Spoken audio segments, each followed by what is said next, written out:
Hey everybody, welcome back to Deciphering My Experience. My name is Eric and I am very happy to introduce today. We have Emily here with us.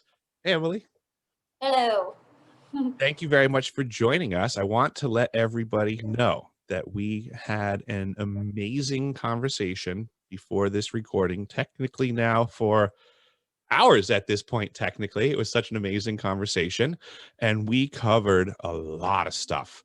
I am very, very happy that Emily has reached out because her story I think very interesting and amazing on many levels. I will preface this quite simply with Emily's story is original in as so far as she has a sibling that she communicates with about these topics. And I don't know anybody else to be in her shoes. Earlier on, well, not this week, last week, I had her brother Miles on, and Miles was very happy to share his 20%, his experience. And he had told me that his sister has also had experiences, which I thought was amazing. And Emily has reached out today, and her 20% I find fascinating. So we had gotten really caught up into all of it and had just been going and going and going. And here we are. We finally paused to hit the record button. But what I am going to do is, before we go too further, if anybody would like, if you could just please subscribe, like, share this. I need the help. I mean, the truth is the truth, and I'm trying to get it out there, and people are trying to squish that activity. So anything that you can do to help spread the truth, please do that today. But with that being said, Emily, welcome to Deciphering My Experience. How you doing? I am doing great. It was a great conversation. Made me want to pick up some more books and do some more research. Excellent. You know, Mhm. awesome. Yeah, I can't wait till we get to that part of the story today with the pile of books that you have there. Um, but I guess what I normally start with, I have some general questions that I just like to throw out there. As you know, I have this belief of like an 80% of our life versus the 20% of our life, you know, the normal mundane 80% and then the odd 20%. Is there is there a time in your life where you could say that you kind of transitioned to can you identify the time in your life when you transitioned to I guess focusing more on the possibility of your 20%? And you started awakening to that? I would say that was when we had been talking before, which we'll get into later, like you had Okay. said. Okay. My childhood, I feel like that's when it happens for a lot of us. Um, as I had mentioned before, in third grade, you know, I never really thought about it, but I would get up when my grandpa got up in the morning, and we would talk about philosophy. We would talk about Jesuit priests and history, and Thomas Aquinas and how he Christianized philosophy. I was in third grade and I was asking what the meaning of life was.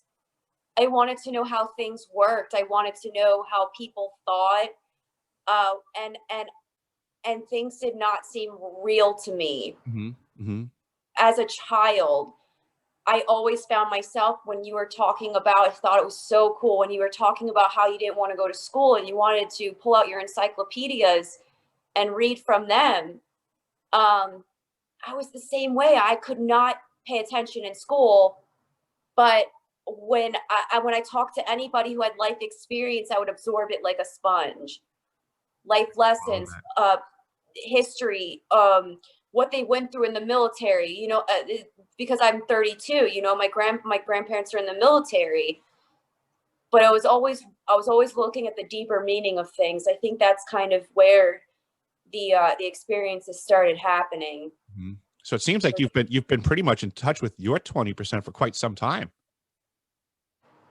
Yeah, I mean that's kind of when unexplainable things happened Mhm. that I wasn't able to have a scientific reason for, Mhm. or being able to manage child feelings of, because I grew up in a dysfunctional home, being able to manage depression and things like that from being out in nature, Mm-hmm. you know, having remedies that were not, we were talking about psychology, having remedies that years later you find out are holistic remedies, not in the form of pills and shrinks, you know, not knocking that, but Mm-hmm. as a kid it was like, here's a pill, like, you know, be normal. And people like us, you know, like we can't be compartmentalized like that. Yeah, it doesn't work out so well. No. I don't think the pills provide the function that they claim. No, but I definitely think that having a passion for art and history and just having this natural uh, attraction to certain elements of history Mhm. um, was something that was what you that was the answer to the question you just asked me. Kind of brought about that the abilities. Mhm. Yeah, the 20%. But now earlier we had a lot of conversation earlier, and so that would be your side of it, that you had experiences in your 20% and so on and so forth. But I guess more of what I would be getting at would be the time, I guess, when you felt comfortable enough to bring this to anyone else. Was there a time period in your life? And I know we did discuss um, when you had presented this conversation to your brother. Was there anyone prior to that? I guess is what I'm getting at. Prior to speaking with him, had you ever opened up that consideration to anyone else? um, my best friend of over 15 years, the one who has the who will have the dreams that I'm having, Mhm. um, is probably the one person, and that was probably in my early 20s. Okay. But as far as being as open as you're saying, Mhm. it's really did start when I spoke to my brother in Thanksgiving of 2019, because he Okay. kind of opened that door for me to realize I wasn't alone. Okay. 10-4. How about we jump right into that then? Why don't we let everybody know how that Thanksgiving reunion for you two went and what the topics were? Oh, sure. We had gotten together, and my brother doesn't normally go to the specific family functions on the one side of the family, because like most families, I don't, or at least some families, you kind of have like the cool family, and then you got like the bougie family. And by bougie I mean like who has what child's in what college, and you know what I mean, and I can you follow know, that. just this job and knows this person. It's just like Manhattan, right? Mhm. It's just and Miles and I are not like that. I can follow that. Um, Never have been. But he went because my aunt was passing away from cancer at a young age, and she hadn't been there. But Miles and I were on the outs and hadn't spoken in a very long time, and out of no, you know, and just like typical weird bond that we have. Forgot why we were even mad at each other, right? And he pulled out his camera and he said, "Hey, I'd like to show you something." And of course, other people that were at that table kind of ignored it. And he showed me these orbs. They were changing colors. And when he zoomed out, it was over an apartment building. It was incredible. And I knew exactly where it was. We're both in Annapolis. And I grew up in Annapolis. He grew up in Virginia, but I grew up in Annapolis. And I'm sitting there like, there is nothing on top of Shoppers. And I'm like, this is insane. And I'm like, you took this? And mind you, like, we're talking, and I started noticing things about my brother that were unexplainable. He was using verbiage that I didn't realize that he would even know. He was speaking completely different. He was talking about consciousness. And I'm like, who is this? Right? And he started showing me pictures of the moon. And his moon pictures were from this camera is a 2012 Coolpix camera, right? And he had said, if you watch the video, he said it was his magic camera. I call it his magic camera because I have the newest iPhone. I have a Canon. I do photography. and I cannot capture what he can, no matter what lighting exposure I use, right? Mhm. A 2012 camera, and he can capture the details of things that are on the moon, the bases, and he can blow it up and you can still see the details. Mhm. So long story short, we started talking and I started realizing I was talking to like the real Miles. But Mhm. it was weird. It was like I I knew that he was there, but it wasn't street Miles anymore. It wasn't everything that mattered to him. Everything he was talking about was just spiritual. It was Not his very normal topics of choice typically. yeah, it was profound. Yes, we weren't into space stuff as kids. Mhm. We weren't into any of that. And now that's what we watch. We're going back and watching those 90s movies. We watched all the war movies and like the Brad Pitt psychological thriller movies, Mhm.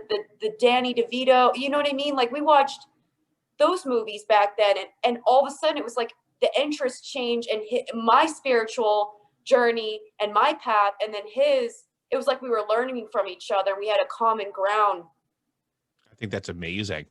and It that's when things got weird. There's so many Like in a cool way. conversations in these SSP circles and everything, and everybody's always talking about family lines, and family lines matter. And I think this is just a conversation that just goes and supports that statement that something was going on in your family.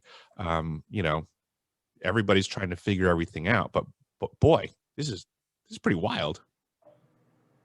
Yeah, but I didn't even mention this before. One of the weird things that was happening for a long time, after I saw Miles again, I started seeing number sequences. And every time Miles would contact me or I thought about him, he popped into my head Mhm. about something weird I wanted to share with them that I kind of noticed in the sky. I would see 222 every time. 222 in the morning, AM. I'd wake up from a dream and boom, I would take screenshots with my phone and record it. Mhm. It's just weird, lots of Weird weird. synchronicities happen. Yeah, I don't know. I think that's a cool part of life because I always look at it like I feel like life can communicate with you. So I look at Yes. those types of moments like got it, like transmission received, copy that. Yeah. Mm, Yep. so now, so in 2019, Thanksgiving-ish, um, you had reunited with Miles, had this conversation, and then it was later on you had, well, I should say late. It was later on in that conversation you had mentioned, but let's just go.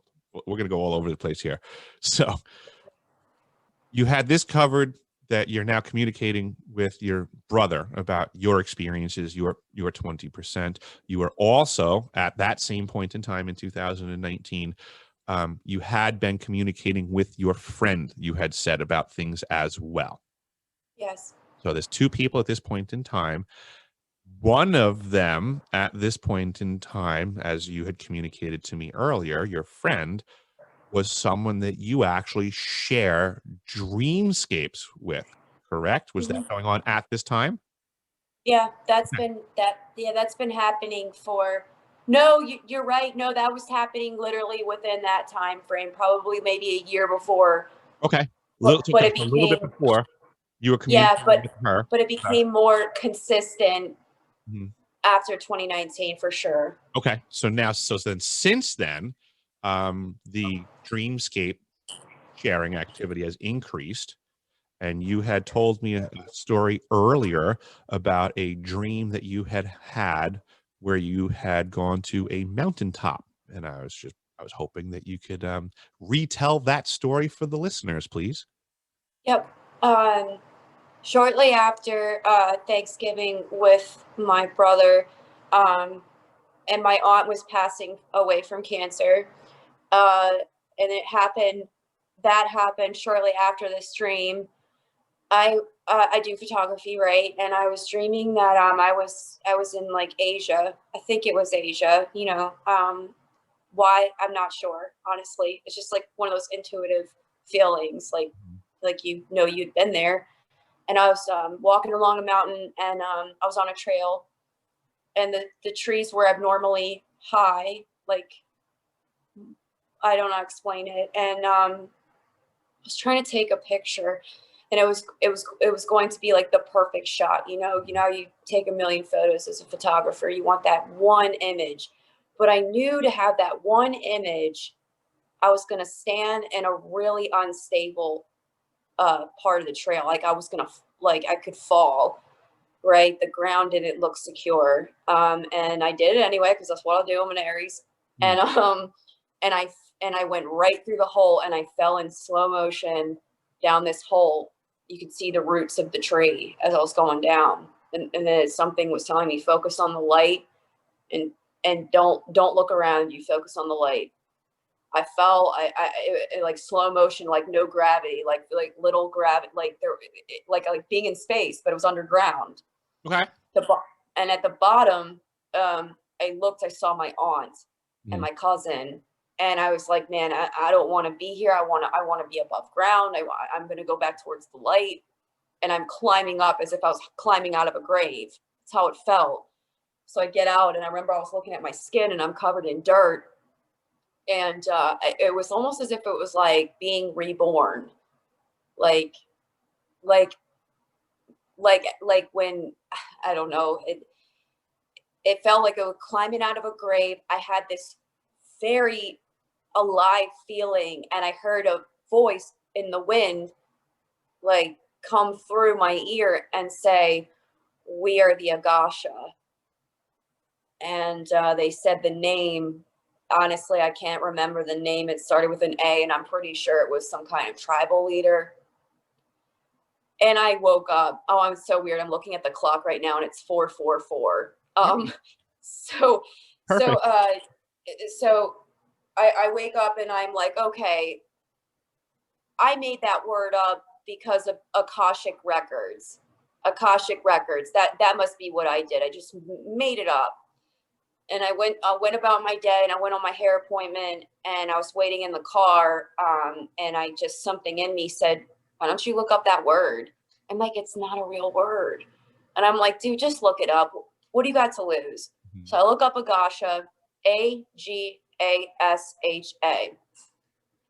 It turns out, and I was sharing this with you, that the Agasha were a tribe of people in Egypt very long time ago.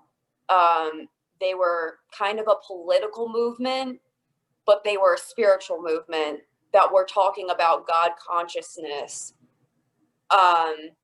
And they were trying, I believe they were trying to overpower or prevent like the Romans from coming in with their politics and ideas, Mhm. right? And there were 37 sects of the Agasha people. And the information on that, and if anyone out there does find something, please let me know, because it would be fascinating to me, because we know the internet suppresses. Maybe forgottenbooks.org has it, right? But Maybe. but so I will so jump in on that just as we're talking, because I have to pine away for the channel here. This is something that I noticed is an issue with YouTube as well. My comments are getting deleted like crazy. If you put a link in the comments, for some reason, YouTube just, I don't get it. I get a notification that a comment was made, and I get like just the little headline. But when I click on it to that's go to it, horrible. they're gone. So I apologize, folks. I am doing my best to communicate with folks, especially the ones that are trying to share information. I That's so assure you, weird. yeah, the sharing is getting squished. So I apologize for folks, because you just said something that's going to make people start sharing things in the comments, and I don't want them to get mad if I don't respond. No, of course, yeah. But that's what's going on, folks. Sorry. Well, that's kind of creepy. But Not on their end, you know. So but so yeah, if the anybody Agasha. knows anything about Agasha, please let us know, because this was a new one to me today. Yeah. So I couldn't find anything except for that, and that was published from the spiritual temple of the Agasha, the one I told you about that was kind of built in Los Angeles Mhm. in the 60s. It might still be around, the Agasha Temple of Wisdom, I think it was called. Sorry guys, that's what it was called. And that's all I knew, right? And that there were hieroglyphics, there was history around this group of people, the 37 sects, recorded. It was destroyed at some point. Okay. And then I see another, article underneath that there was a book made, and something just told me to get this book. It was out of publication, and it was about a reporter, a journalist, who had been following a medium, a very well-known credited medium in the United States in the early 1940s to the 1950s, which was around the time period the book was written. But those studies were probably conducted for maybe 10 years. And in my mind, I'm thinking, okay, this medium guy, what is the connection to the Agasha? He proclaimed that he had channeled the ancient philosophies of the Agasha along with their predictions, kind of like Nostradamus predictions, right? And was able to explain from these philosophies the process of what happens when you die. And it was something that had been in my head for a long time. I've studied philosophy. I've read about religions, but it was still jumbled. Mm-hmm. So I'm sitting here and I'm like, I got to get this book. It's out of publication. How do I find it? I go on eBay and I find an autographed copy, which was awesome. And in my head, when I open this book, I'm like, this is going to be a book about like Susie said this and spoke to her dad, and you know what I mean? And I'm like, and when I started reading it, the writer and the medium were skilled in philosophy and history. Mm-hmm. And it was not what I thought it was. And in the philosophy of the Agasha that you find later in the book, so like the first half of the book talks about the mediumship capabilities, right? His childhood, his 20%, right? Things that he was able to do as a child, the medium, and basically was stating that anyone can access this ability. That's why the book is called Telephone Between Worlds. So it started a spiritualist movement that happened, and I realized this, it happened right before the CIA started the MK Ultra experiments. And the things that were in this book or that we had talked about, and if you'd like me to go into that, by all means, please do not. I'm fascinated with this book. I thought this is an amazing connection today, folks. So basically, just to give people, like, I guess, a little overview. If you just belong to my page, I don't know the depth of what people do. So for today's conversation, I study into the CIA and their projects and what they did back in the day, which I would suggest was also incorporating experiments on children.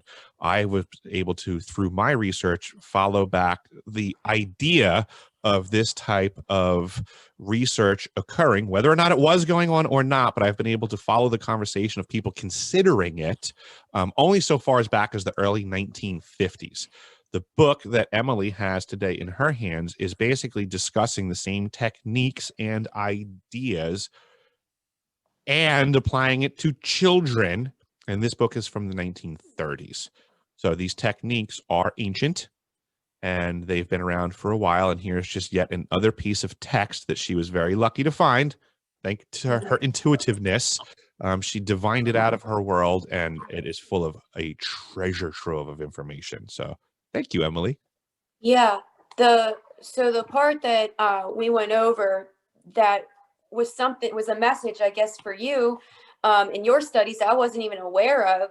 And you had asked about the location and everything. In this one part of the book, for example, it says that this is before the philosophy of the Agasha. This is more on what was happening in that time period. They were conducting experiments, and they were using people, they were studying people like us as a science, because it was actually documented. But one of these passages says, let's see. At other times, I attended meetings conducted by other mediums and then through Richard Zenner, he's the main medium of this book, was told all about what had gone on, including references to particular conversations. In September of 1937, I had attended a demonstration in Beverly Hills, at which Pat Marquis, the boy with the X-ray eyes, read cards and printed pages, imitated gestures of the guests, and moved easily about the room, although his eyes were carefully bandaged with heavy electrical tape. Among the guests was the late famed Judge Ben Lindsay, so a politician, whom I knew quite well. During the evening, we talked about the demonstration, and a few days later, one of the speakers through Richard Zenner not only referred, casually to what had gone on, but repeatedly, accurately part of the conversation I had with Judge Lindsay out of the presence of all others at the demonstration. The communicator mentioned at first merely that the conversation had been with a man, but added significantly, I believe I heard you call him Judge. Incidentally, I observed with interest in connection with previous statements as to the function of the pineal gland that young Pat's ability to see in spite of his bandages was immediately frustrated if some metal object were held in front of his forehead, that is, in front of the gland.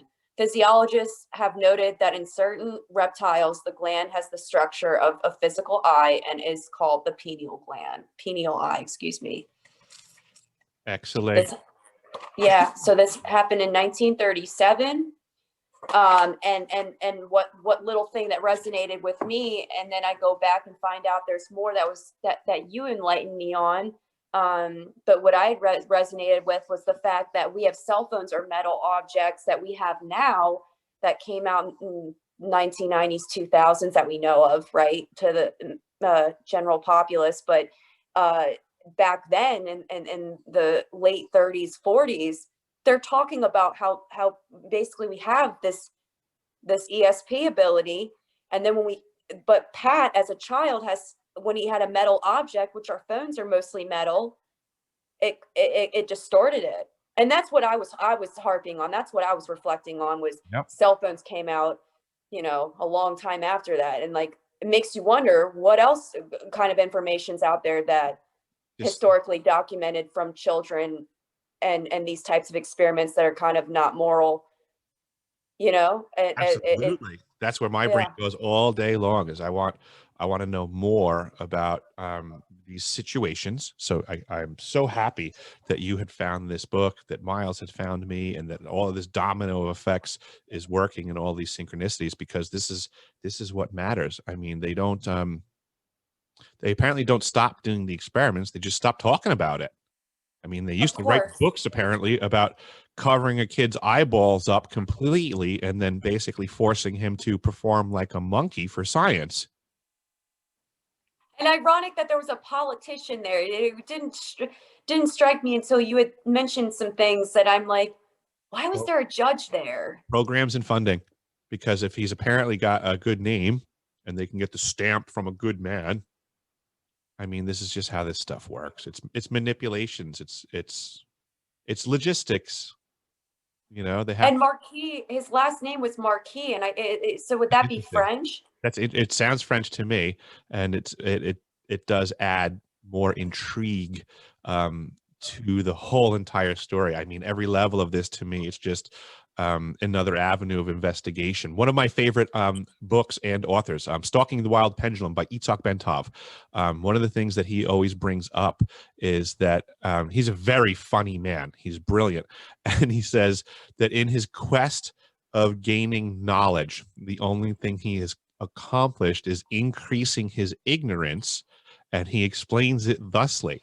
Every single time he's ever asked a question and he gets an answer, the answer causes him to have multiple questions. So therefore, it's only increasing what he knows that he doesn't know. That's life. Yeah, life's amazing. There's always another stone to overturn and another perspective, another 20%. There's always another 20% to engage and find out what you didn't know. And that's why I love hanging with the 20%. Yes, exactly. That's why we got locked up on the phone on this call for like 2 hours before we even hit the record button, because Yeah. we kept turning over stones and going, "Wait, where were you? What did you know? Oh, you went to college on Long Island." Right? There's so many connections here. This is the tip of the iceberg for this one, folks. Um, this is great. I can't believe that the dreamscape thing. That's where we're at. The dreamscape thing was really profound for me. Um, Yeah. and this book as well. Those are the two big things for me today, is that you are actively sharing dreamscape, and that this book's information just basically walked into my brain today. Yeah. The And the oh, book yep. that we're talking about right now, this was the one that also had the signature in the front, if I'm remembering. Is this the right book? Yeah, it has the author had signed this book. I Mhm. didn't even do this, but it's kind of cool to read what's inside. You know what, if they wrote anything. Mhm. I'm going to do my best to read the handwriting, but it says, to Damian Simpson, who is helping to bring an understanding of the worlds beyond, exclamation point. Best wishes for your continual success. James Crenshaw, October 27th, 1977. Nice.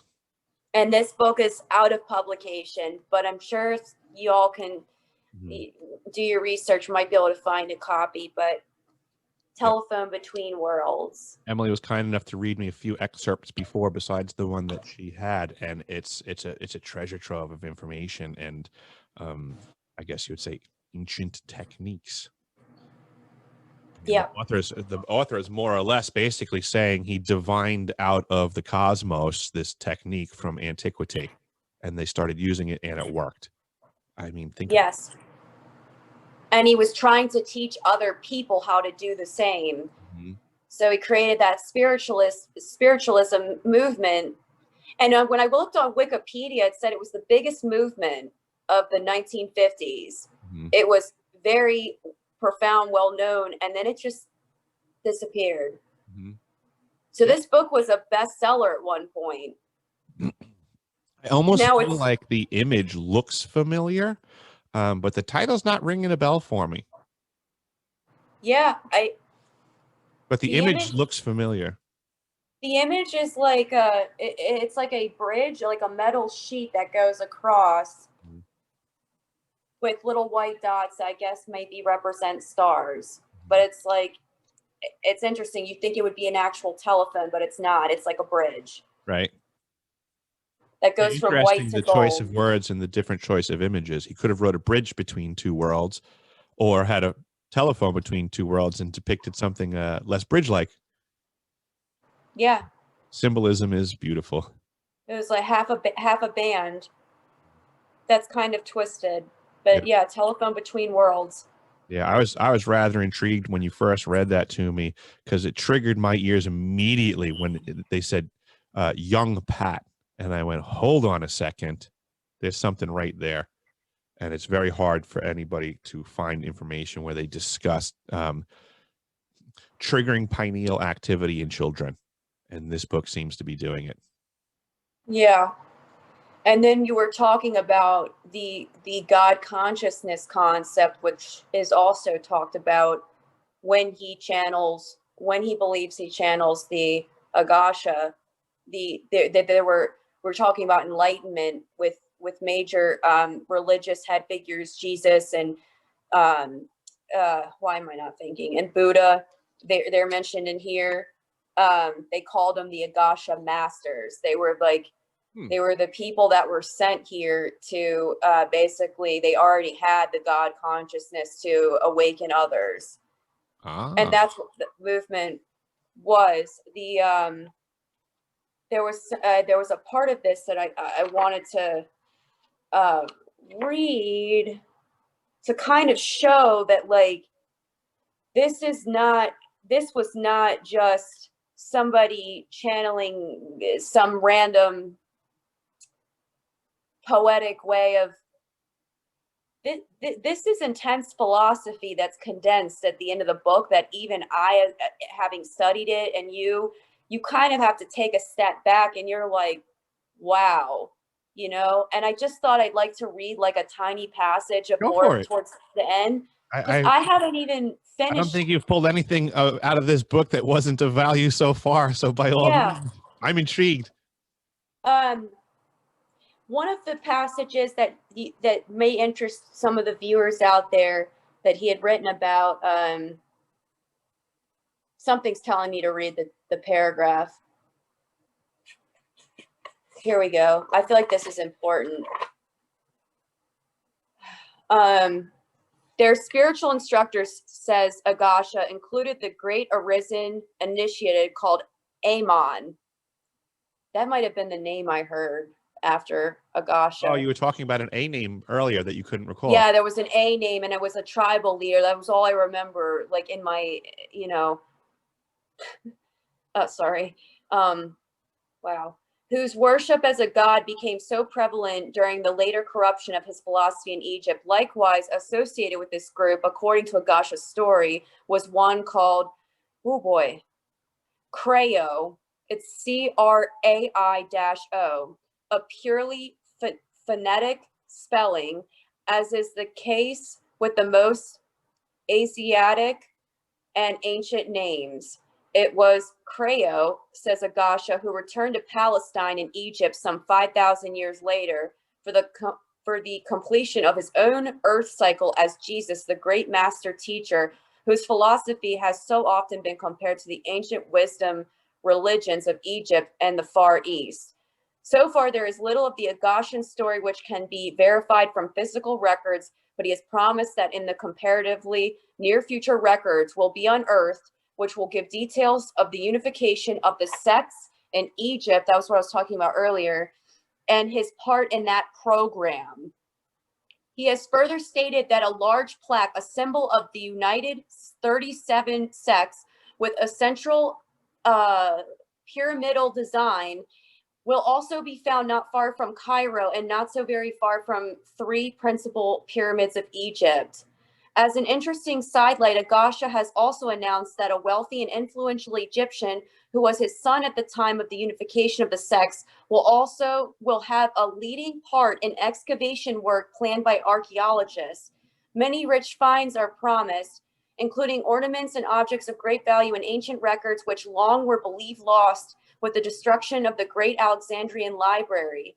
He says, in fact, that evidences of highly developed civilization will be found in the Nile Valley, exceeding in wealth and material advancement the later, more recent cultures with which we are now more familiar. Linkages between the virtually prehistoric civilization and a great culture that preceded the deluge or the sinking of the so-called lost continent of Atlantis will also be discovered, Agasha has declared. And then it goes on to like talk about the astral planes, and it's a lot. It's a lot, and there's predictions in here, like Nostradamus like predictions, basically saying this is what happened. And you don't know about a lot of this yet, but it's going to be found out. And yeah, and the people who wrote this they were skilled in philosophy. I mean, they were talking about utilitarian process. I mean, these were not, you know, they were the real deal. You can tell. I mean, just the way that was written. Yeah. I just know. And it was cool that the book was meant to find me from a dream that I had, which has led me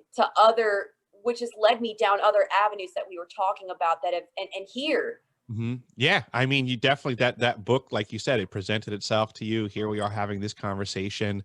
I've gone down this path before myself. I had mentioned to you in our conversation earlier, I'd spoken to other people on air before that, you know, many books that I have in my collection brought themselves to me straight up. It has happened time and time again. Customers giving me them. I've walked into bookstores before, right? I'd be reading a book and I get to a point where I'm hung up. The book that I just mentioned, Stalking the Wild Pendulum. That book found me. That's the best title. Yeah, I walked into a bookstore because I had gotten myself caught in a book where I lacked comprehension. That's when I take out a Post-it note, I put it where I'm at. I found something in this book that I don't know what they're talking about. So now I have to go get another book. I have to look up that topic. And that would happen to me all the time back in the day when I was reading stuff, and I'd have a pile of books with Post-its in it because I'd get as far as I can and be like, well, I need to learn something else before I can even finish this book now. So in the process of doing that one day, I walked into the bookstore and I didn't like the question. I didn't even know the question to ask to get the right book, and I'm like, what section do I go? And I'm like, it was, I think it was a Barnes and Noble bookstore on Long Island. Oh yeah, good old And Barnes.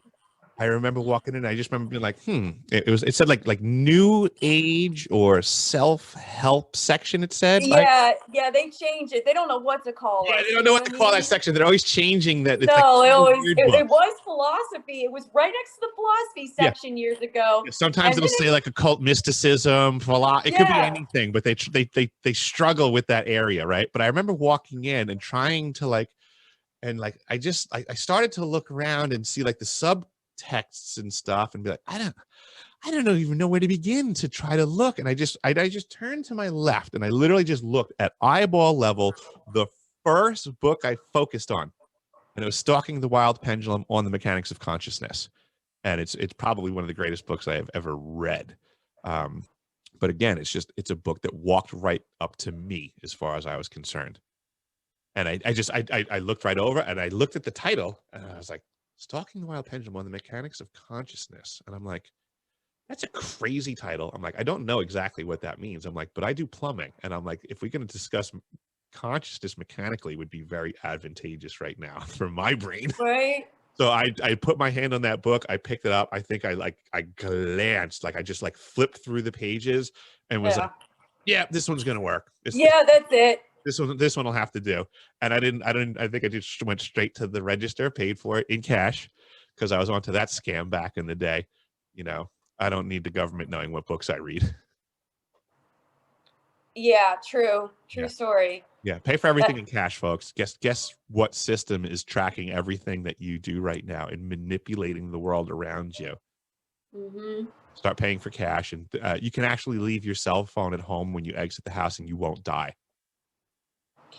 What's funny about what you just said, and we were talking about kind of going through the hardships, the 3D experience, right? Mm-hmm.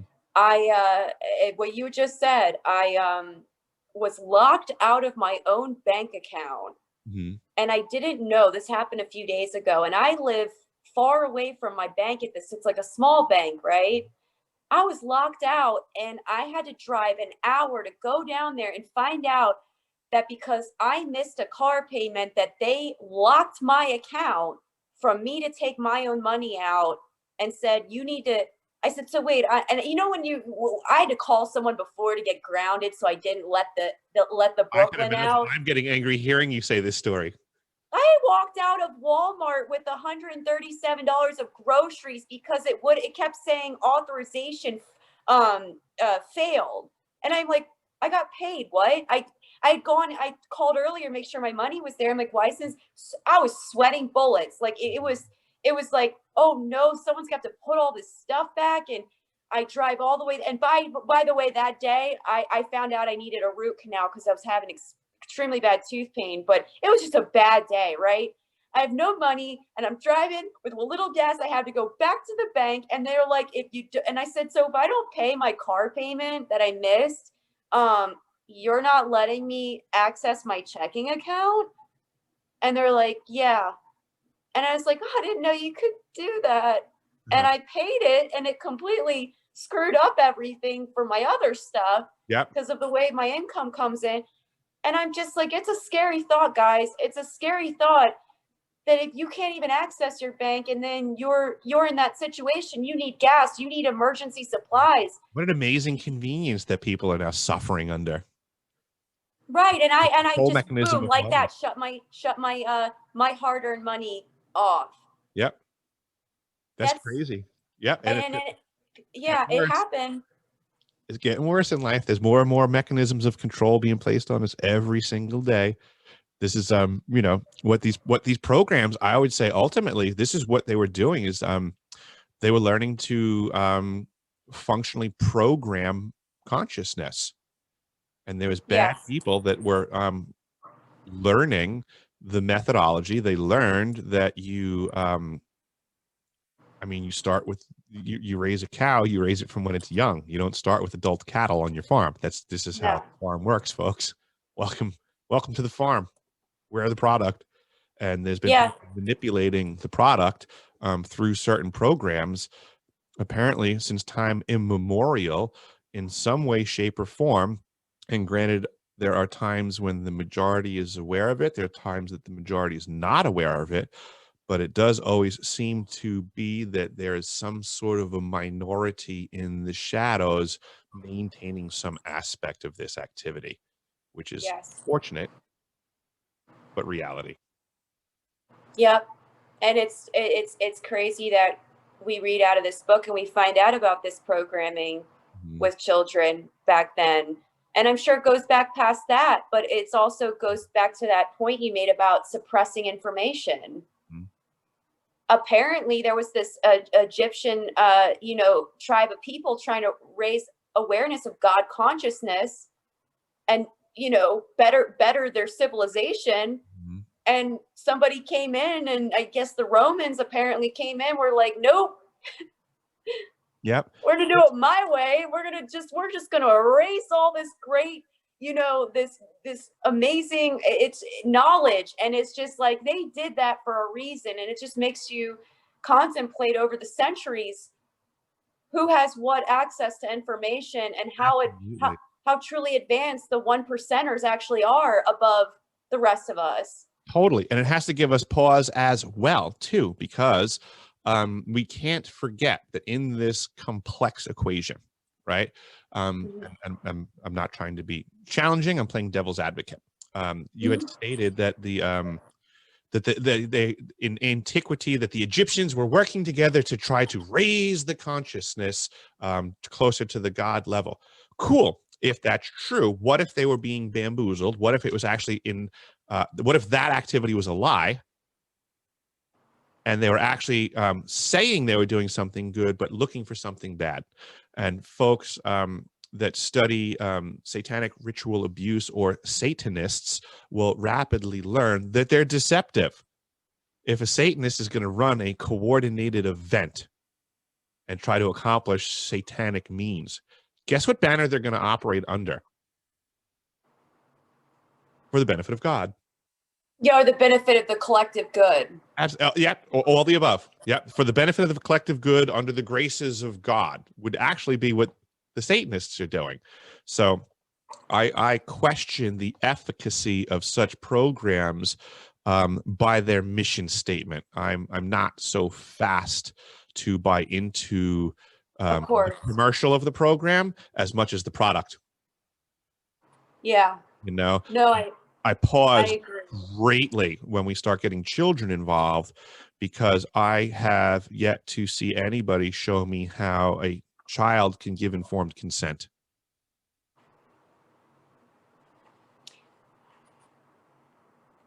I'm just going through this to see No if I can worries. pull something to. Got it. The whole thought to me is that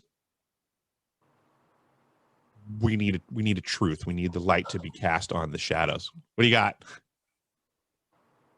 I just I just found the link. I just found the link between the book I just told you about and the new book that I had said that the doctor, the psychologist that worked for the CIA, Mhm. that studied the prisoners of war, the American prisoners of war The for Red the Book. Korean War, and basically developed the chart of how to basically psychologically break somebody Mhm. through communist tactics. This book doesn't exist anymore either, guys. Just I found this online. I really dug for it, but Dr. Biderman report of 1959. But no, what I'm so sorry. It's just I stared at this, and this is literally talking about a prediction they made about the fall of America and the spread of communism. Fired up. Oh, and geez, man, I can't believe, because I didn't get this far in the book. I put it down. It was funny. You didn't even know I didn't finish reading the book, and you were like, You got me knowing you finished reading the book. I didn't even tell you I didn't finish reading it. It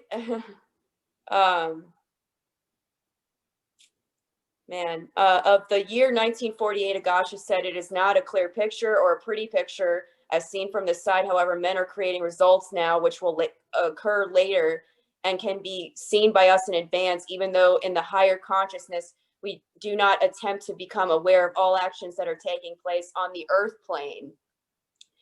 He went on to say that a religious economic war was already going on and would get much worse before it would get better. He spoke during the time of the frantic efforts to stop the fighting in Palestine, but he predicted that the efforts were likely to prove futile, that the fighting would spread and draw in other nations unless a miracle of compromise were performed.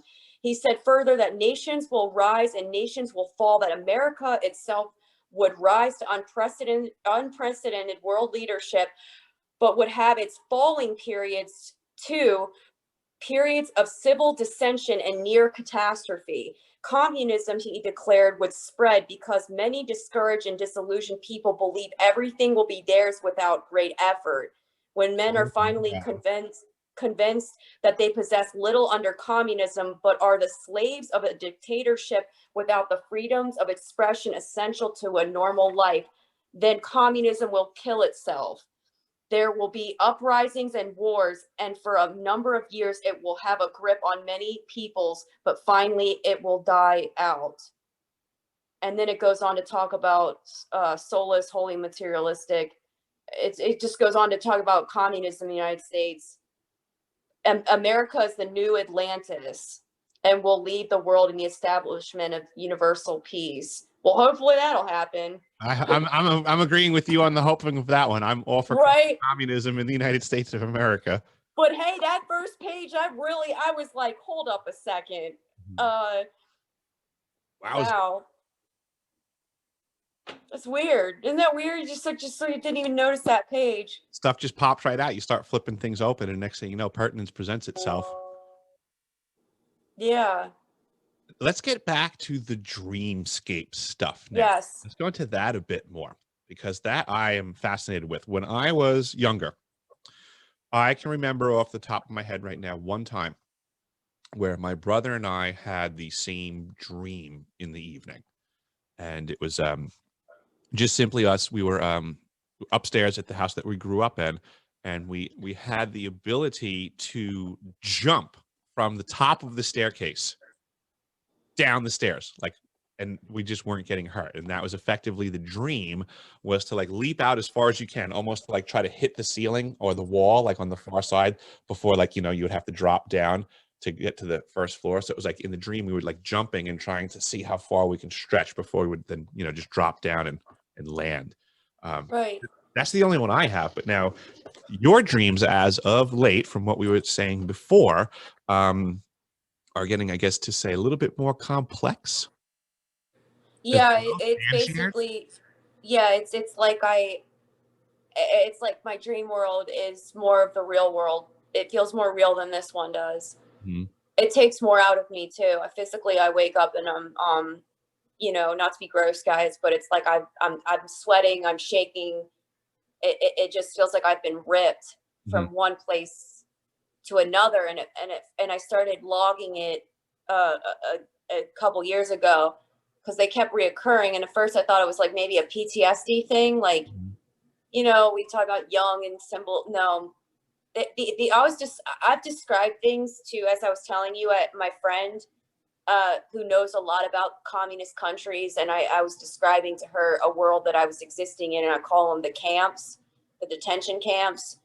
And there's different realms, different time zones of time periods of how this unfolds. That's why when it said America's the new Atlantis, that's something it's Atlantis that sucks.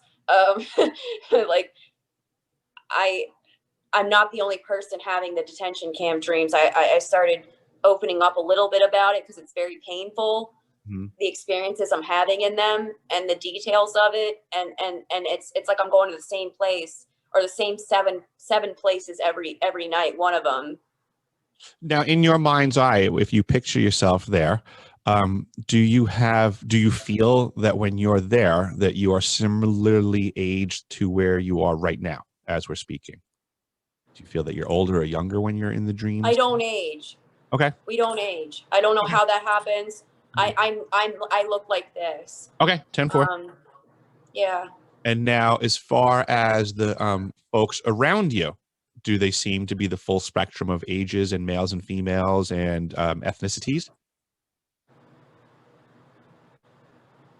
Yeah. Okay.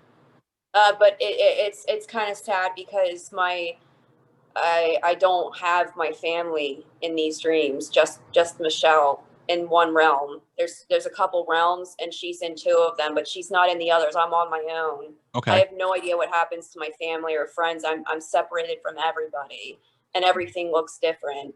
And in two of them, she has the same recollect. Like, so if you went to one of those two realms tomorrow evening, and she happened to go to the same realm that you were in on that same evening, then just for clarification, then that would mean the next morning you two could wake up and be like, hey, remember last night? It hasn't gotten that synchronistic yet, Okay. but it's starting to. Okay. It's for sure starting to. It's happening within days, I'd Okay. say days or weeks. To be Oh, quite, I'm gonna be completely transparent. interesting. But when she is sleep, she spent the night.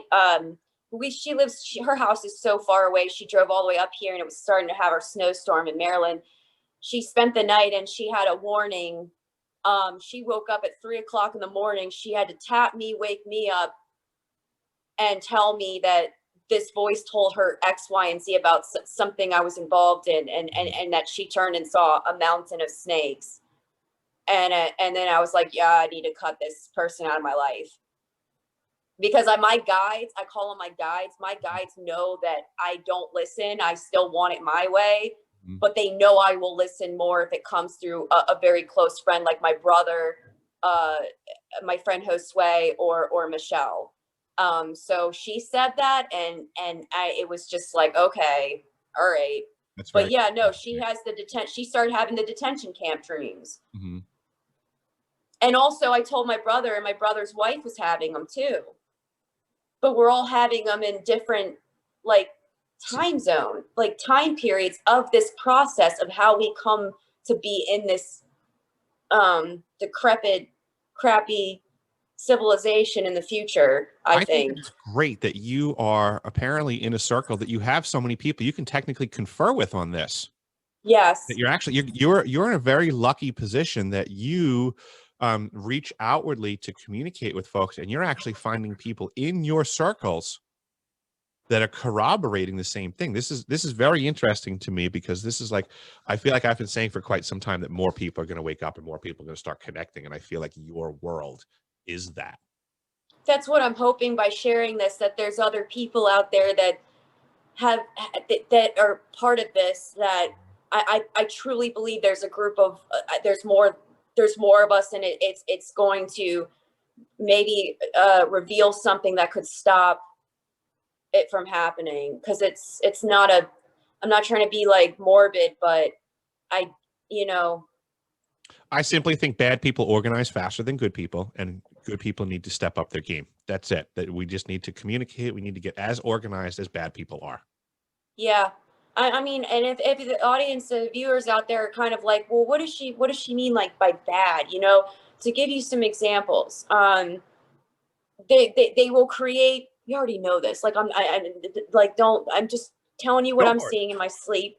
Because I'm sitting there thinking devil's advocate of how people are gonna be like, oh, she just saw a video on YouTube and she no, like, I'm in front of a register in one of these dreams, and I couldn't open the register to get the cash out for a customer. And I'm like, hey, so and so, can you come over? And she goes, boop, and boom, the register turns on, because I didn't want whatever this was, but it was an identifier. It was right here. It was an identifier. And she went, boop. And I was like, oh, that sucks. It was considered cool, but I Yeah. still didn't want it. You had the Right. store manager RFID chip installed. Yeah, she literally went over this. So it was a little bit more like the Walmart ones, but it was like went like this, swiped her hand, it turned everything turned on. The computer turned on. In another one, I'm in a classroom with other people, and yes, I'm around this age. I might be more in my mid-20s, be a little bit younger. And the teachers were doing their little spiel about what we need to know. And and I stood up and I was like, well, Aristotle said this once. And the teachers all looked at each other like they were like, how did she remember that? You know what I mean? And they're like, but they didn't want to even acknowledge there was ever an Aristotle or Plato. They didn't want, and it was kind of like, I sat down. I remember in my dream, I sat down. I'm like, don't bring up philosophy. Don't let them know you know that stuff. Being trapped in a hotel in a procreation program. I don't know what to call it, but you're in a community of people, and you literally, it's not like you can go wherever you want and date whoever you want. They put you in these communities based on certain attributes or certain things in your DNA that you have. And then you're forced to learn certain things. And then I call them realms because I'm like it's different in different places. It's basically like somebody showing me your options in the future, or your options in these realms. Another one, I'm stuck being on a computer. I mean, it's like you wake up, you go to a building that's decrepit. New York does not look like New York, and you're with a whole bunch of other people, and you better hope to God that you can type fast and you can learn the technology they're throwing at you. It's cyber. It's all cyber. That's the only job. As a woman, you're either stuck doing that stuff, you're stuck on the streets with the vendors outside, because at this point there was some kind of power grid shutdown, like some kind of EMP attack, right, in the future. And a lot of people are outside. It's very third world, but it's like outside these main cities that are no longer it's not fun. You're stuck there, or you could be trafficked by the elites. If the military, the police that are on the streets all the time pick you up, they notice you're attractive, it's the worst option in my mind from being in it. I know it sounds nuts, but I mean, it feels so real. And I go through it. I've been going through these processes since I had spoken to my brother, since around COVID starting. 10-4. Yeah, this is relatively recent on your radar. Yeah. Interesting. And I thought it was in my head until other people were telling me. It was like they called it the domes. The domes, different descriptions. The detention camps were either hotels for me or college campuses, abandoned college campuses that were turned into prison camps. Interesting. Yeah. Now, in your travels, now you've been to Long Island before as well. You've had time that you spent there. I've spoken with some other folks there. Did you ever have any abnormal experiences out on Long Island that you can think of? A lot of folks do see, there was the couple that I interviewed, and they were actually down in the Freeport area a bunch. Actually, they had spent time together.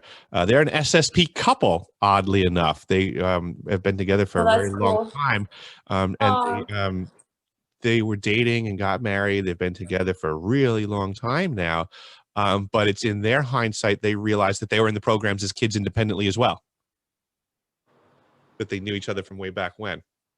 That's cool.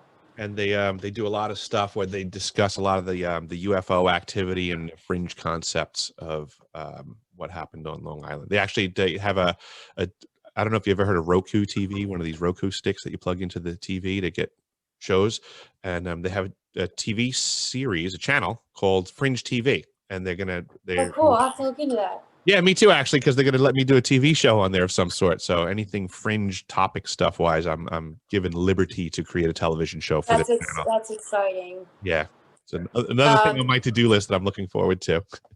The only thing that just telling me to talk about Mhm. that I can't explain yet. Maybe, I can't explain. I don't really, when you have information and it's important, but you're not really sure yet, and it's going to take some time to kind of know Oh, what it's yes. roped into. Yes. Okay, well, the only experience on like the Long Island area that was bizarre, because there are theories around this time period, was 2012. I went to Japan, and I was on the 7 train going back to Flushing, and I called my Greek friend and said, "Dude, I have a really bad feeling." And I was looking up at the sky, and he's like, "Oh, there's a hurricane, and there's a hurricane, whatever." And I'm like, "No, man, it's worse. Mhm. It's like not a normal hurricane." I'm like, I'm really glad I'm getting out of here. And Hurricane Sandy hit the day after my plane left from LaGuardia. Mhm. My life really changed from that point on. I don't Interesting. know how to explain that, I but can follow what you're saying. You don't have to explain it. It's just an observation. I just You're feel like 2012 was a game changer, and I don't know how or why, but my brother's kind of has looked into some theories around that specific year 2012. Mhm. So that's the only thing that really, right now, I'm sure maybe something might come back later about Long Island, but the store I told you about, the Botanica that I used to visit when I was, that was in Canarsie. That was around 2010. I usually But I didn't still, jump I usually didn't jump that much further west of the Nassau-Queens border. yeah, I usually that was like my dividing line for my work boundary, because right. if I started getting too dense into the city, I'm just losing money. It's too hard to get back to. I mostly operated out of central Nassau, and then I would jump over into Western Suffolk a bit, and then Eastern Queens if I had a good enough call. Yeah, for me, it was me being a college, me graduating from school and just going wherever the rent was cheap. Yeah, yeah, yeah, I yeah. didn't care. I didn't care how bad it was, and how much I didn't blend in. I was like sleeping on a mattress with scissors under my pillow. Waking up to kids playing basketball, and the Jewish people leaving the synagogue. You know what I mean? And Yeah, get my lox bagel and go work as a hostess in Manhattan, and hopefully get tips from the Wall Street effers. I'll tell you one thing that I know the neighborhoods that you were roaming in, and I actually Yeah. know the bagel shops and the pizza places in those communities to be fantastic. Bagel boys and Sheepshead. That was my spot. There Get you my go. lox bagel. Uh-huh. Yeah. Yeah, I mean that stuff. I mean, and you're still on the East Coast, and I bet you still probably can't get good bagels like you did back on Long Island. No, not at all. I mean, Maryland has crabs, but no, and Connecticut and Maine have lobster, but like New York, like pizza and bagels and That's their Greek food, yeah. like no other. Yep. Mm-mm. There's really high quality places to eat there, and it does drive me nuts that I can't find a quality bagel off Long Island. Yeah, you got this is small mom and pop places that are in those small neighborhoods that are the best food. Oh my God, yeah, Like, yeah, really good stuff. I do miss that part. me too. And you did how many years do you think you spent in total on Long Island? I spent 4 years like for school, Okay. and then a year in Brooklyn, and 3 months in Queens in Flushing. Mhm. But I lived in Suffolk County for like a year, and then I lived in Nassau for the other three. Mhm. And Suffolk, you said, was West Islip? West Islip, yeah. I actually lived really, really close to you, technically.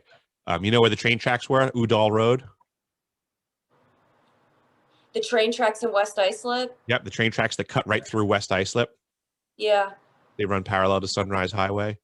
yeah. You know where Brightwaters is compared to West Islip? It's hard for me to remember that far back, but Remember if where I look it Target up, was? Remember where Target was on Sunrise? yeah. I lived right behind it, basically. Oh, that's weird. Do you know where Or St. do you know where John? the Lowe's was on Sunrise? There's a big Lowe's on Sunrise Highway, Bayshore. If you were there So far 2012. back. 10-4.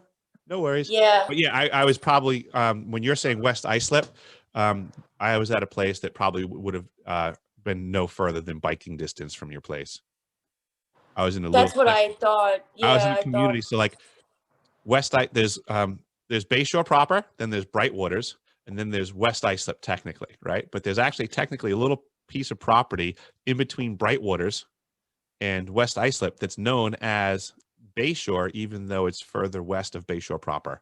And I had a house over in there, so it was really sandwiched between Brightwaters and West Islip. Around that same time, around the 2000, I was there in 2007. Yep. Yes. Oh wow, that's Yeah. weird. We were very close proximity to each other technically. Yeah, I was I'm trying. northeast of you by like 3 minutes. It was called something 7 Sexton Drive, West Islip. Okay, And you went to Higby Bagels. And yeah, and it was from I was 18, but my first boyfriend went to St. John's College, and I do remember that we drove by the Amityville Yeah, the horror house on Ocean. He lived like 2-3 miles from that place, like down the road, and made a left. And I went to high school with a girl that when we were in high school, yeah, she was a babysitter at the house for the family that was currently residing there. And she was actually on the news, like a news team was doing a story on the house. And she was like walking out one day and they're like, hey, can we talk to you? And she's like, I just babysit. And they were like, does anything weird ever happen? And she's like, not that I know of. Like that was the whole news thing. But that was like her 15 minutes of fame when she got interviewed. You're right. The babysitter at the Amityville Horror House. Like put that on. Oh gosh. Yeah. I don't know if I want that to be my 15 minutes of fame. Yeah. But she made it. I don't know anything. No comment. Mm-hmm. Yeah, there's a lot of weird properties on Long Island. We used to go check them out all the time. We always go to the Amityville Horror House. It was like almost like a monthly thing. Like let's go see what's going on. Oh my gosh, you're brave. I'm sensitive to that stuff. Oh geez, the Amityville Horror House isn't even a bad one technically on Long Island. I know worse ones to go by. That's what I was gonna share with you. I do I'm into photography specifically with like abandoned places, mostly like hospitals. There's a lot of sick history in Maryland for sure of experimentation on people. Mm-hmm. And there's a I didn't know there were so many haunted, abandoned experimental facilities on Long Island, way out towards Montauk. And I'm like, I need to go there. Like I was always digging around. Weird experimentation. I'm gonna mess with everybody on Long Island right now so that everybody is gonna be fun. Everybody go to the Edgewood Preserve in Deer Park. Did you ever hear the Pilgrim State Psychiatric Center? Yes. So Pilgrim State, yes, is a very, very weird place. Yes. The history of Pilgrim State, very, very weird location. It's on the north end of what they call the Edgewood Preserve. The Edgewood Preserve is called that because there used to be the Edgewood Military Mental Asylum was due south on the same property. And there's all kinds of accusations that the two facilities were actually interconnected by underground tunnels and systems. And there's very nefarious activities going on. And you can go on the internet today and you can hear all kinds of people arguing and debating and debunking and saying there's no such things as tunnels and blah, blah, blah, blah, blah. I have pictures. I found them. I went in them. Oh, I 100%. They're there. Yeah. They're still there right now. You can go find them. If you look hard enough in the woods in the Edgewood Preserve, you will find the tunnels. I found them. I have pictures of them. I showed them to my kids. I was going to go there. It's so weird. And now you're triggering a memory. They're all over the place. You just have to know how to find them. There's all old manholes and accesses, and you can find them. Do they have a is it still like, is there a section of there that is actually active? Yes. Okay, because you know why I remember that, and this is sort of, I don't care, I'm sharing this, it's forever ago.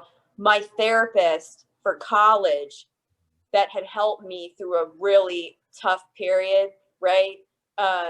she was a graduate student, and she had gotten a job there. That's how I remember that name. Yeah.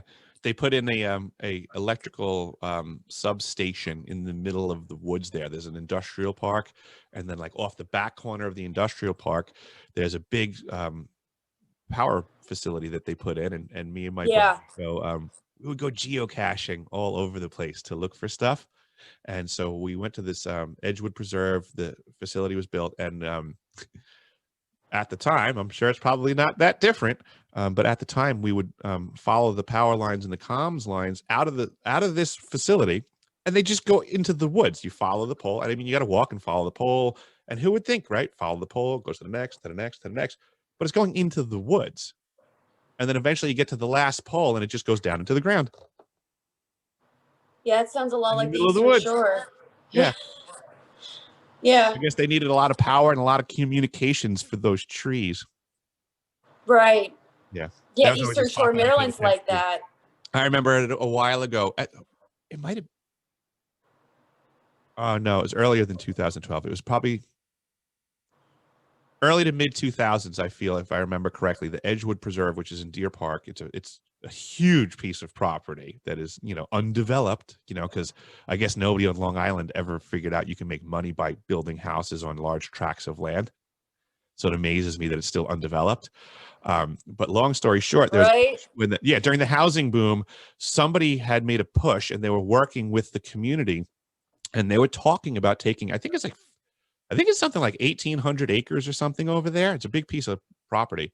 And they were talking about developing it, this whole thing. It was when Pilgrim State was kind of defunct and not really operating at a massive capacity. So they were trying to figure out what to do. And the idea was to build a whole entire brand new town. I mean, like thousands and thousands and thousands of homes they wanted to build with parks and centralized shopping. And it was going to be like this new community of the future, flagship of how everything can be with all the advancements that we have and blah, blah, blah. I remember at the time, everybody telling me, oh, this is going to be so cool, because it was really, excuse me, there was a push for it. They were like really looking to make this happen. And I kept laughing. I said, it's never going to happen. And everyone's like, how can you say that? Why are you against it? I said, I'm not against it. I said, it's just never going to happen. They're never going to be allowed to put a shovel in the ground there because of what's under it. That simple. Just because everybody doesn't know what's under it doesn't mean they can't be dumb enough to make plans to build on top of it. Well, guess what? Right. Make all the plans you want. It's not happening. They have other priorities for the property. Yeah. That's crazy what people put out there. Mm-hmm. Yeah, and then they make things disappear. They're like, well, we're going to tell you all about it. And then all of a sudden there's a disaster. I used to walk around. Everyone turns their head. One of the things I would walk around there with a buddy of mine, and it was so funny because it never failed. I mean, it's a huge property of land in the middle of Long Island. We're talking Long Island, folks. I mean, I get it's a melting pot of all different types of people, but not a lot of people technically go into the woods in Long Island. And I can't tell you how many times we would be as deep in there as we could, digging around, lifting rocks, looking for stuff. And it never failed. All of a sudden, out of nowhere, a little dog will come running up. And all of a sudden, like this little Portuguese or Italian guy will come over and loosely start talking about how he's training his dog to be a hunting dog. And that's what's going on. And that's why he's there where you're at in the middle of the woods. There's not a lot of Long Islanders crossing paths in the woods. And it just always seemed to me that it was interesting that it never mattered what day that you went. The little dog trainer guys would always be there. And it was like, come on, who are you with? Like, stop sniffing where I'm going. Leave me alone. You know the tunnels are here. Leave me alone. I actually found those with my brother one time, actually, too. A long time ago. He and I went to that area. We were scoping out an area to play paintball. And in the process of scoping that area out, we found tunnels in the middle of the woods. Lots of power lines going through them. Makes you wonder. You're actually reminding me, there's a place it's called Forest Haven in Maryland. It was an asylum, a mental asylum, and it's course it's off limits, but now it's right next to like some kind of military school or with military base with like a guard outside. Mhm. But a lot of people like go out there because it's haunted to take pictures, and they said that there's drones out there that monitor the area. And it's kind of like same with Crownsville. Crownsville was a known asylum for torturing African American people and anyone with autism back like World War II era. And they said that there were more people buried on that property than discharged. And there's always a security guard there as well. And and now that you're saying all this, I'm starting to realize that there's a lot of government facilities very close to I'm trying to remember the name of the facility that's right behind the Crownsville State Hospital. I'll have to get back to you on it, but No worries. yeah, there's always a government facility right next to those places. Mhm. Kind of interesting that you're saying that. Makes you, Yeah, it's yeah. always like a Department of Public Works or some muni building of some sort. They always do that. Like Tesla's facility, Wardenclyffe, Long Island. Um, it's changed hands since I've been there. But the interesting thing was up until 2010, even though it was Nikola Tesla's abandoned facility that I believe Kodak had purchased, if I remember correctly, it was under 24-hour armed guard. That's, yeah, Crownsville is too. I can't remember what, if you look it up, you will, there's some kind of barbed wire facility behind it. Mhm. And another one, because I do this for fun. Rosewood is another one. Rosewood had a police station where it was. Pilgrim And Pilgrim yeah, State, when it was first constructed, was completely autonomous. It needed nothing from the outside world. yeah, It had its own police station, fire department. It had its own farms to produce its own food. It had its own power plant to produce its electricity. It had its own well, water tower, everything. They needed nothing. They were completely self-sufficient. And Pilgrim State was a massive structure at the time that it went up. It was, I believe, the largest psychiatric center built in the world, which is interesting because it was, I believe, it beat the existing one at the time was Kings Park Psychiatric Center, was just northeast of this facility. yeah, So it was like they already had the biggest one just a few miles away. Now they built one that was even bigger. And then at the expense of this huge self-sufficient system that could handle thousands and thousands of patients, was supported by thousands of workers.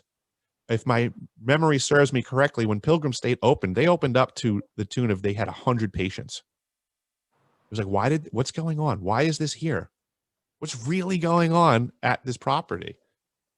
Because it's certainly not for helping 100 mental patients. no, they were using the Crownsville, for example. They were using the waterboarding techniques, Oh, lobotomies in the basement, mhm. and they were accepting children. It's kind of interesting how this conversation's going. It seems to be connect. I feel like we're weirdly, our energy is kind of connecting some things, because I never thought about the experiments on children, but tell you what, it'd be very easy for a parent or a foster kid to get stuck in one of those Mhm. places Mhm. for study, Yep. and And a you know lot of something? funding came from probably I don't like my brain to go in this direction too often. I oftentimes think of the programs taking advantage of the children without their parents knowing is a problem in society that I would like to see go away. But then additionally, I also feel that these programs would take advantage of parents that are down on their luck.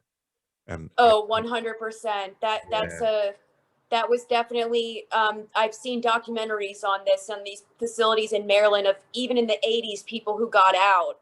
Oh, okay. This is news to me. This is my brain's gone there. I've never seen anything to support my theory, but yeah, I imagine that parents down on their luck, they walk in the door, they drop off their kid for a few hours, they get whatever it was they needed out of the exchange, they come back, they pick up their kid. They were told that it was good for the kid and science in the world, and that's debatable. Yeah, well, I mean, and I don't want to be quoted, Mhm. but if you guys look up Crownsville State Hospital documentary, I feel like I found it on Amazon Prime, but there was an African-American man who talked about being dropped off there as a teenager. Oh, okay. Okay. And he was Sure. supposed to get help, but he might've been a foster kid. And he didn't even, he's like, I didn't have a problem.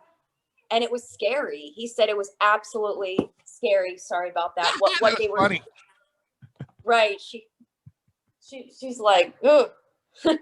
It's morbid, but they Needs to come covered. to light. Yeah, things get covered up. I mean, I'm weirdly drawn to those places. I feel like there's an energy in the walls, and I love to photograph it. Mhm. Um, and it's sad, but I don't think things like this should be buried because history tends to repeat itself. I agree. I agree 100%. Oh my God. Yeah, that's like coming full circle, like literally and figuratively in this Yeah, conversation is that yes, these are all things that you and I are considering. We have our 20%. My 20% doesn't have all of the answers. Your 20% doesn't have all of the answers, but we need to share them because collectively we will get to a point where they have value. We will cross the T's. We will dot the I's yeah, to the mysterious aspects of all of our lives for the benefit of each other. I mean, that's the goal of what I'm trying to accomplish. And I really thank you for joining me with this today. yeah. Thank you so much. I mean, this was a great conversation. I love new old books. Me too. And as we were talking, I found Hegel's Phenomenology of Spirit. Ooh, Ooh. it just, yeah, I love, even when we got this one, the book I told you about, the one about the POWs, Mhm, mhm. the study of, it's kind of like interesting, but we were flipping it. Michelle's like, man, I love the smell of the book. Yes. She's like, I it's got that library smell. It's just like, and the fact that somebody else had this book, mhm. we didn't even bring that up, that captain had this book Oh, yes, that's right. And from Air University. yeah, that one's anybody ever hear of Air University in the time period of 1963? That's who Yes. signed this book. The gentleman signed it and then tagged underneath it Air University 1963. I'm curious if anybody knows anything about Air University. Yep. Captain Marion Reed of the USAF Air University. And he died 5 years in a plane crash after he owned this book. We found that online. So Mhm. things happen for a reason, for sure. And it's 555. Sorry. Ah, no, that's perfect. Good on you. This is my life. Uh, good on you for the Oh. synchronicities in numerology. No, I'm telling you, it's just like, see, some people don't believe in it, but sometimes you just gotta say to yourself, it's like when I'm not paying attention or I'm questioning if I'm making the right decision, I'll look over and there's something weird that happens, or I a find life song, or is more fun when you can look at it with that level of fantasy. Because what's like, not for nothing, right? yeah, Isn't your day more fun when you just embrace that does matter? yeah, man, and Right? it does. Yeah. I don't believe in these weird things are what have brought me to things like the book and you and the channel, and it's like It's communicating embrace with your the environment. weird. Yeah, it's appreciating that the environment's communicating with you. I think is something that people should get in the practice of. I Yeah. do that. I don't know if I think you're practically doing it constantly too, but I don't know if other people consider this. I consider it regularly because I do feel that I am engaging my environment and I feel that it communicates to me. And I feel that what I am doing in my environment is effectively communicating to it. I apply my intentions energetically here, but mechanically here. And all of those are being read by my environment constantly. So I am in the practice of looking for responses. Yeah, and I have a really good feeling about your channel and where this is going to go.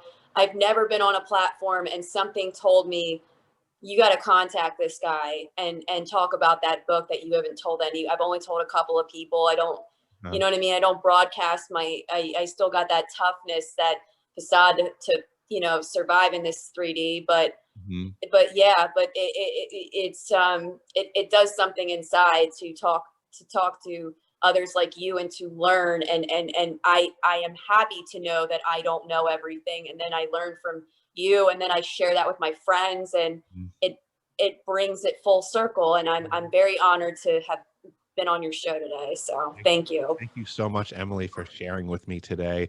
I love everything that you're about, and what you're doing and how you're trying to elevate your mind, basically. And you're already connecting with folks before you connected with me. So it's like we're already coming from the same direction and merging. You're technically Yeah. ahead of the game because you have more people in your circles that you are working with in an elevated capacity. So I again, I want to emphasize to people, this can be done. Talk to your friends, talk to your family, talk to your neighbors. Don't be afraid of your 20%. Let it shine. It's it's Yes. it's truly who you are. Mm-hmm. Mhm. Awesome. Well, with that, Emily, I'm gonna wrap up today, Okay. and Great. there will always be a tomorrow, and I hope that you will join me again, especially when you finish that book and or any of those other books. I mean, they all seem like you're going to get a lot out of it. So I would love for Yes. you to come back and share more when it's convenient for you. And Thank you. you're welcome. And to everybody out there, if you could please like, subscribe, share, it really matters. The sharing, the subscribing, getting this stuff out there in the different platforms. Please help. It does help. Thanks, everybody. And thanks again, Emily. Be safe. Thank you. You too.